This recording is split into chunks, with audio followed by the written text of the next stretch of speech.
Hello and welcome to the Daily Faded. I'm Hetz. This is where we get faded daily and talk about what's been going on.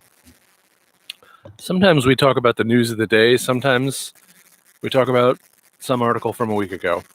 But we go at it. So I hope you can blaze with me or have a drink or maybe have a glass of milk, whatever floats your boat.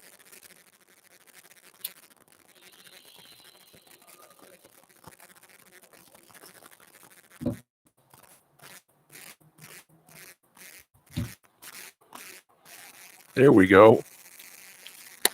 So, my notes have not updated yet.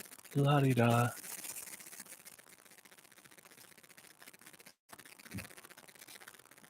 Come on. Sorry about that. I'm having an issue with my notes. And I can't get them to do what I want them to do.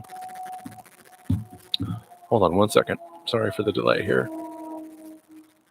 If you're new to the Daily Faded, please stand by. We're having technical difficulties. Translation, I don't know how to use my iPad. There we go. So I use notes on my Mac and my iPad and my phone, and I make notes all day long as I'm listening to news or reading articles or whatever. And it needs an update button because sometimes I go quicker from one device to another and it doesn't update quickly enough. So I just wish that Mac Notes had an update button.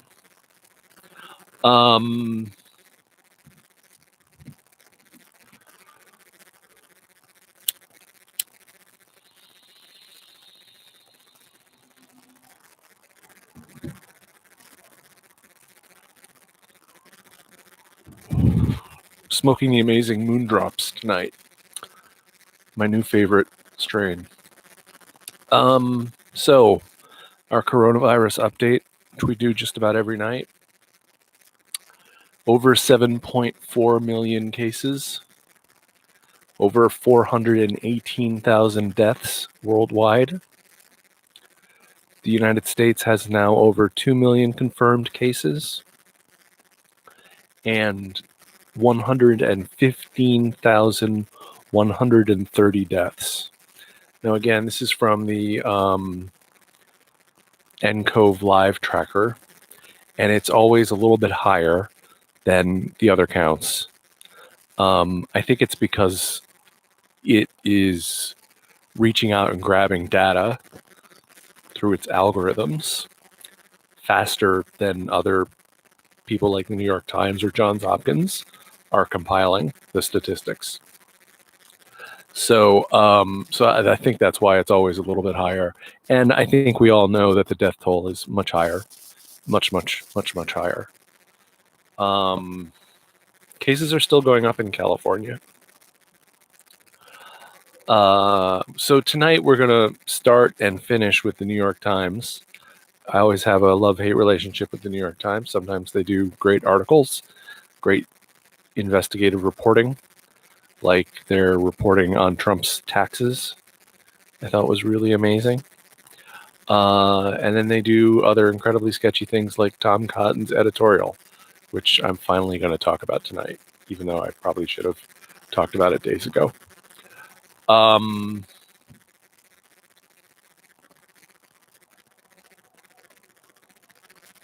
So the New York Times, the virus is increasing in 21 states amid efforts to reopen. The number of cases is increasing in 21 states as Americans try to return to their normal routines.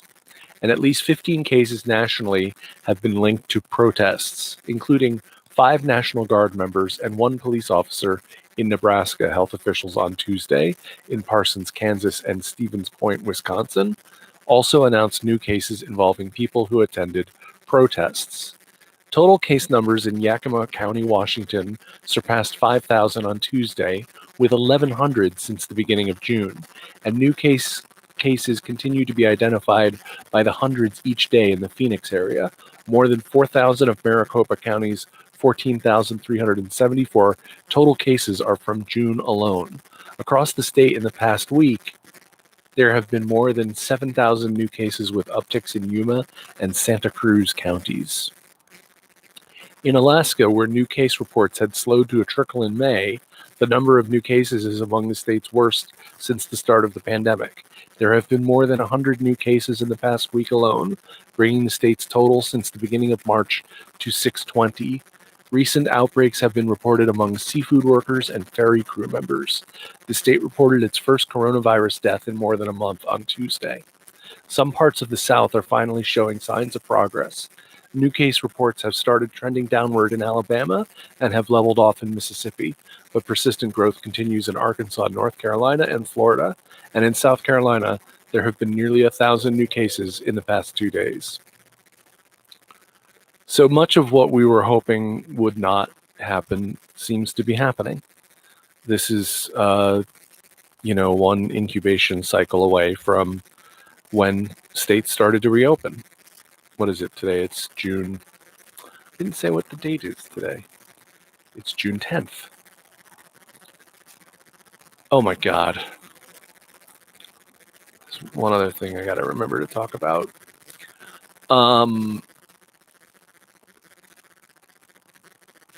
So now between the reopening and the protests, we should start to see cases really rise again in 2 more weeks.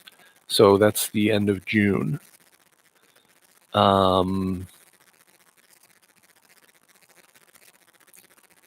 knows? Maybe by the end of June it'll be rising again and we'll have another stay-at-home quarantine in July. Who knows? I hope not.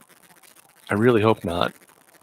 Politico had an article today about how Trump has moved on from the pandemic. Jared Kushner is telling people there will be no second wave, and the White House Coronavirus Task Force, which I didn't have a lot of faith in to begin with, is now only meeting twice a week instead of every day. That's reassuring. That's comforting. They want to just pretend that it's over. We got through it and Trump did a great job. And still around 1,000 people a day are dying.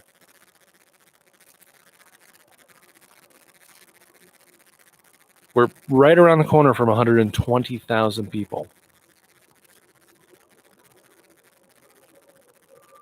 The SFist tweeted today, as a result of a surge in cases in Alameda County, 100% growth in 30 days, health officials are holding off on allowing any outdoor dining for 2 to 4 weeks. So that's reassuring as well. So the pandemic is still with us. And I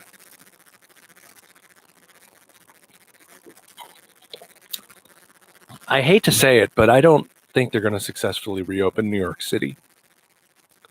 I think they're going to reopen it and then they're going to have to shut it down again because it's so hard in that city. It's so hard not to be in people's face all the time. You have to ride public transit. Forget about it. The masks are not going to do it. Anyway, moving on.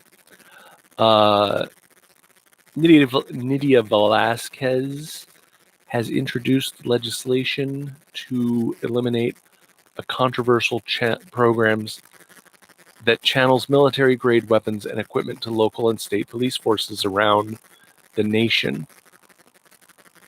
This is just the press release from Representative Nydia Velázquez of New York today. I wanted to read one thing here that I thought was noteworthy. This is Velázquez. When our police forces are equipped like an occupying army, they act like one, treating New Yorkers and the American people as an enemy force, Velázquez said. The deadly consequences of this policy disproportionately affect people of color, and this initiative should be scrapped completely. Between 2006 and 2014, local law enforcement agencies received an array of military equipment worth over 1.5 billion with a B dollars. This included more than 6,000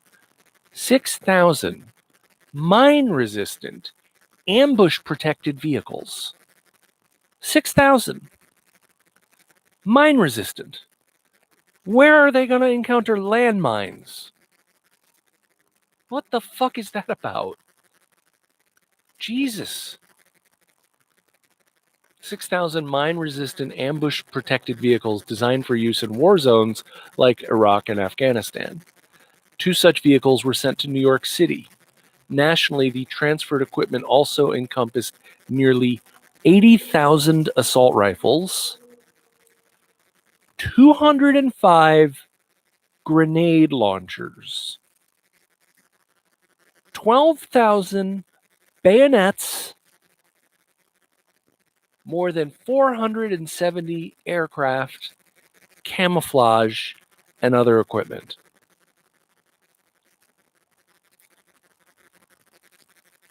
Why on earth does any police force have bayonets?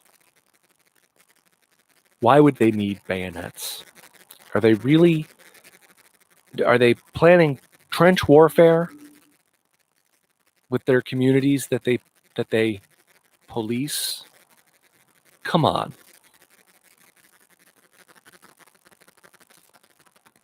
205 grenade launchers? Oh, now the police have grenade launchers? Frankly, I didn't even know they have grenade launchers. And I'm sure they have purchased many more than that. And 80,000 assault rifles. You know how armed to the teeth the police are? You know how many assault weapons they have? They could go to war on the streets, a literal war. They're well enough armed. They're an occupying army. Studies have repeatedly found that when local police departments receive military equipment, they are much more likely to use force. One study indicated that when a country goes from having no military equipment to receiving, when a county goes from having no military equipment to receiving $2.5 million worth of weaponry the following year, as one locality did, civilian deaths at the hands of police are likely to double.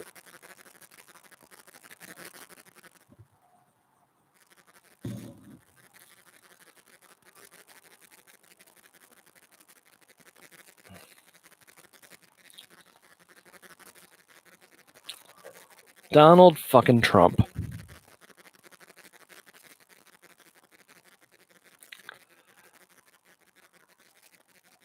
Donald Trump is holding a campaign rally on June 9th.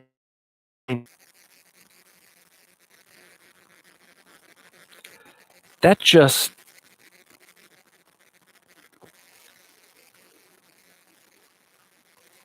it's so outrageous. Oh God. I I don't want to clutch my pearls over Donald Trump's tweets. I don't want to get, but this is outrageous. Tulsa is home of some of the worst race violence in American history. And June 19th is the day we celebrate the end of slavery in America, which frankly should be a national goddamn holiday. Juneteenth.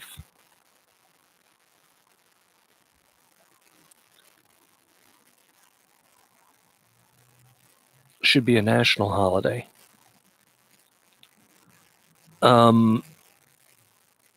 It should be. It really should be. Anyway, what a dickhead move. What a dickhead move. I mean, is he just trying to reach out to the Klan? The fuck is wrong with him? he didn't mention George Floyd yesterday. He didn't mention him. So here's actually the most interesting thing that I came across today from the LAist, our friends at KPCC.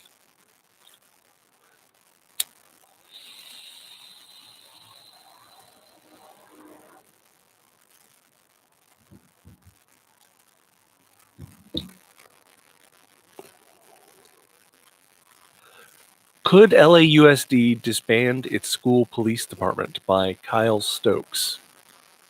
In the aftermath of the killing of George Floyd at the hands of police, activist groups are pushing public school districts nationwide to reconsider whether to station police officers on their campuses.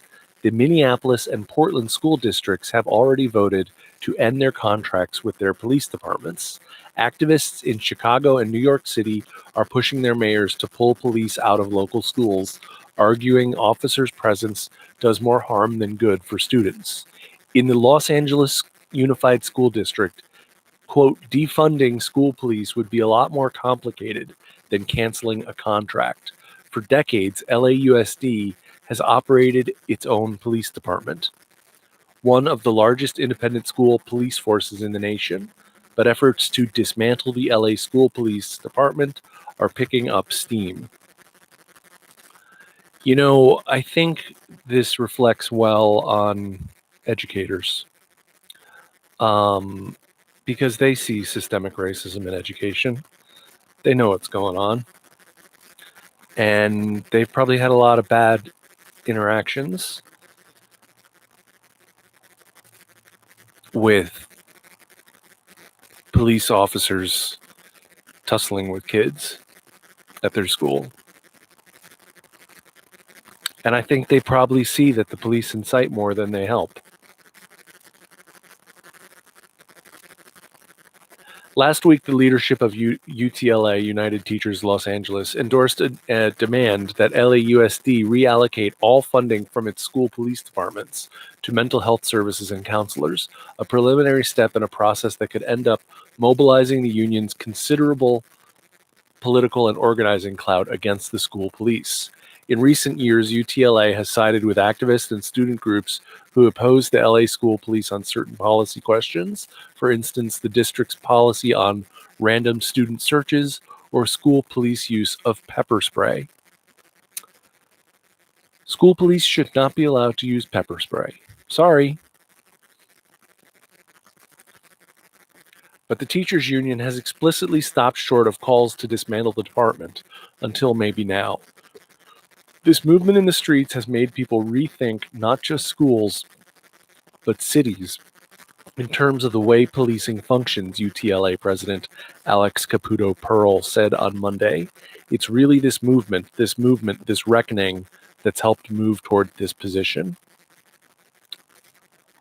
All you need to know about the LAPD school police force is that they dig random searches and pepper spray. You know, look, the high school I went to in a very white New England smallish town. My group of classes, like me and the class ahead of me and maybe the two classes behind me, there wasn't a lot of violence or fighting or anything. But the group just ahead of us, just a little bit older than us, there was a lot more fighting. The guys who fought, knowing who some of them are, and what they were like, having the police there would have only egged them on. It would have only egged them on.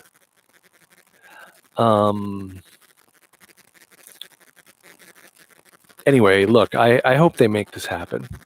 I really do, because I don't believe we need cops in schools. And, you know,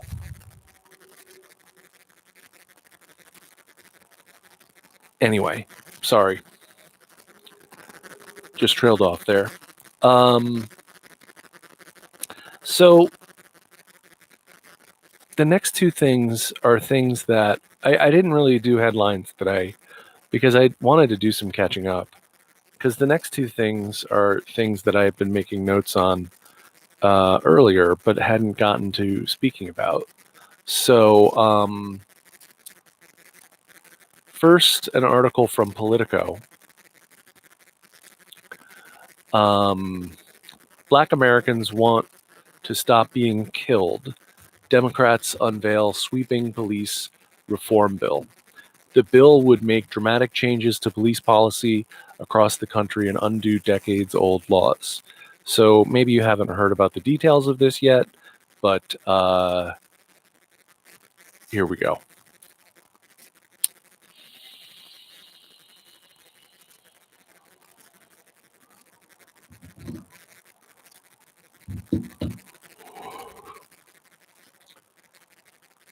Top Democrats unveiled a major police reform bill Monday morning in an effort to galvanize public pressure into legislative action as protesters nationwide demand racial justice after the killing of George Floyd. The bill would make dramatic changes to police policy across the country and undo decades-old laws that Democrats and activists say have led to the deaths of African Americans at the hands of police officers, including 46-year-old Floyd in Minneapolis 2 weeks ago.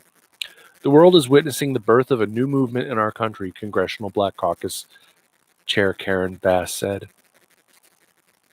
The birth of a new movement. What a fucking thing to say. I'm sorry. She knows better than that. She knows better than that. Black Lives Matter has been around for years. For years.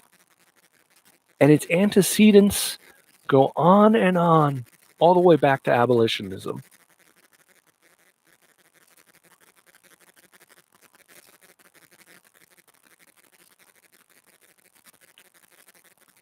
She went on, a profession where you have the power to kill should be a profession where you have highly trained officers accountable to the public. We're here because Black Americans want to stop being killed, Kamala Harris said at a press conference. A former prosecutor, she's an early favorite to become presumptive Democratic presidential nominee, Joe Biden's running mate. Jesus, could you imagine that in this moment? Can you imagine that in this moment? Joe Biden, who wrote the crime bill, and Kamala the cop Harris? In this moment when we're trying to get sweeping public safety overhaul? Oh my God. Sorry. We just have a lot of work to do. I was talking to a friend of mine at DSA today, and that was just what we kept coming back to is there's just so much work to do.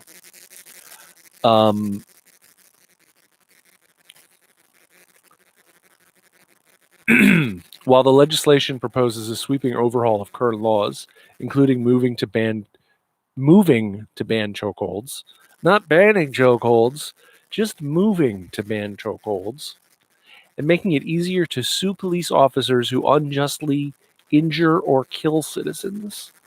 Unjustly injure or kill. To cops who murder citizens. It doesn't answer liberals' most aggressive demand to quote unquote defund the police. Police departments are largely funded at the state and local level, although there is significant federal aid.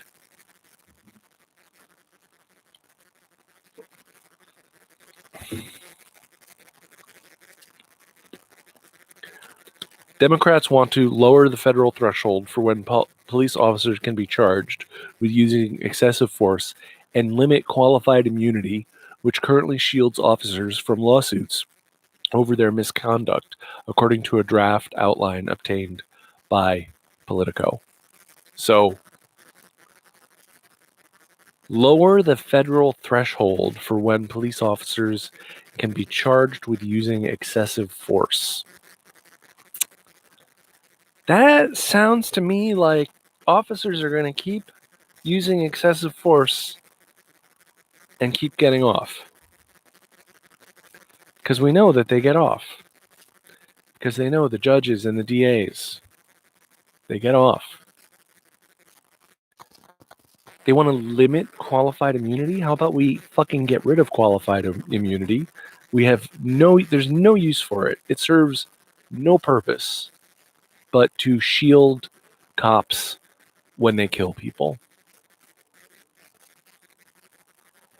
Democrats are also seeking to create a national police misconduct registry, end racial profiling, bar the use of no-knock arrest warrants in drug cases, develop a national standard on using force. I love that one. Let's develop a national standard on using force. Okay, you shouldn't have put your knee to his neck. Maybe your elbow to his shoulder would have been a better way to beat on George Floyd. Give me a fucking break with this stuff. Bar the use of no-knock arrest warrants in drug cases. Duh. That should be the case anyway. They just did it again. The legislation would also make lynching a federal crime.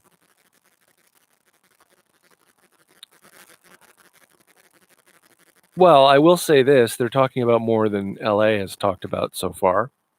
So I'm a proud Angelino, but I'm not proud about that right now.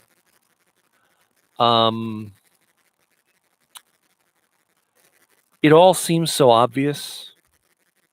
It all seems like, really? Lincoln freed the slaves, what, 120 plus 156 years ago? I don't know if my math is right there. But, and we haven't made lynching a hate crime yet? We don't have a federal lynching law? Really? I mean, that's the thing about the Democrats is they always ask for things that are just obvious. They don't push for real reform. They don't push. The people are asking for a revolution in how we approach public safety. That's what we're asking for. We're not asking for. We're not asking to develop a national standard on using force.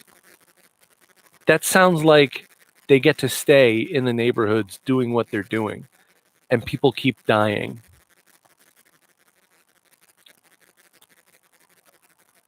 Limit the transfer of military equipment to the police. How about we end it, and how about we take that military equipment back? Let's get rid of the goddamn bayonets. I don't ever want to see a cop with a bayonet.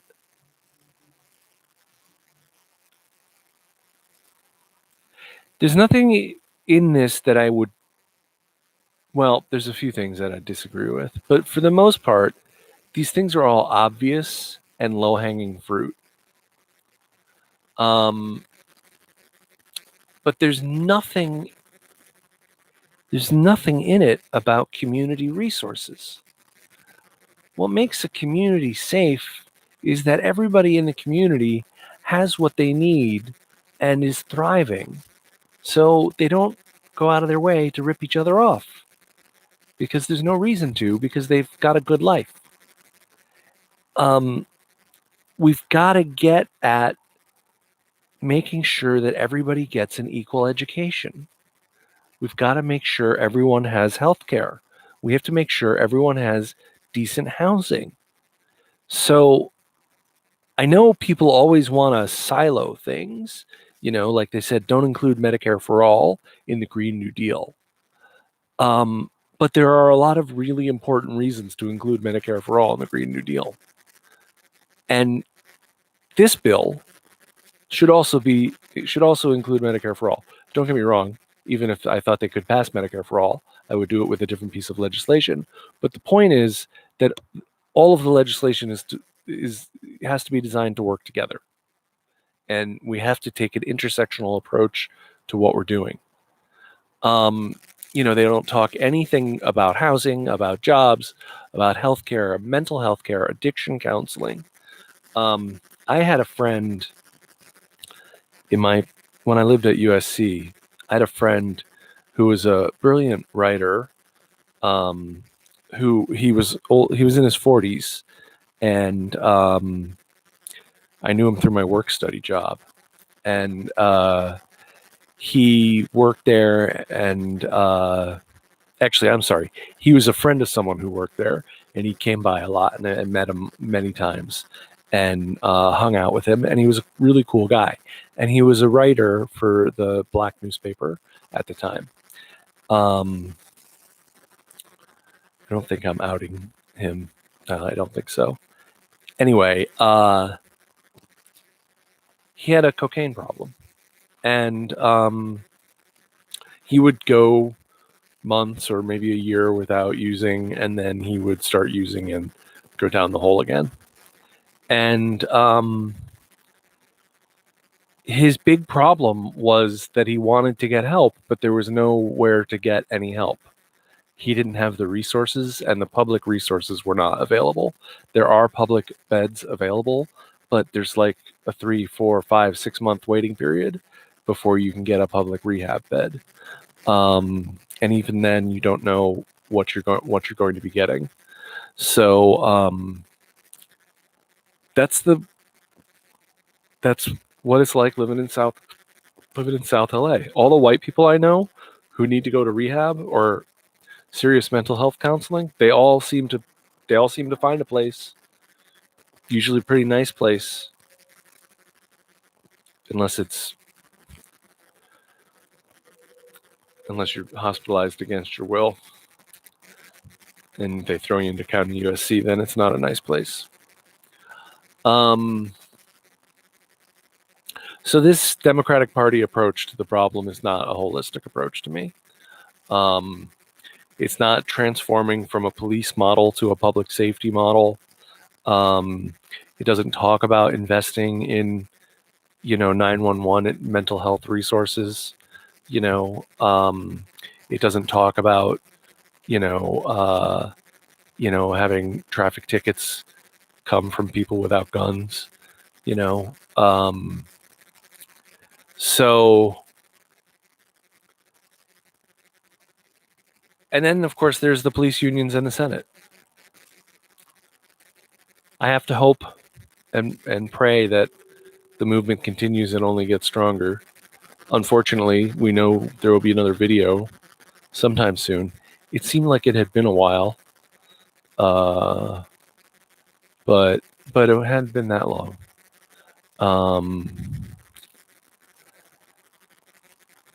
It hadn't been that long. So, but then there's the Senate, and this won't be getting through this Senate. We're over 30 minutes, and we didn't get to Tom Cotton. Maybe we'll get to him tomorrow night, or maybe we just won't talk about him at all. Anyway, peace out, you guys. Thank you for joining me on the Daily Faded. Please hit subscribe and like, and I'll see you again tomorrow night at 8 o'clock Pacific.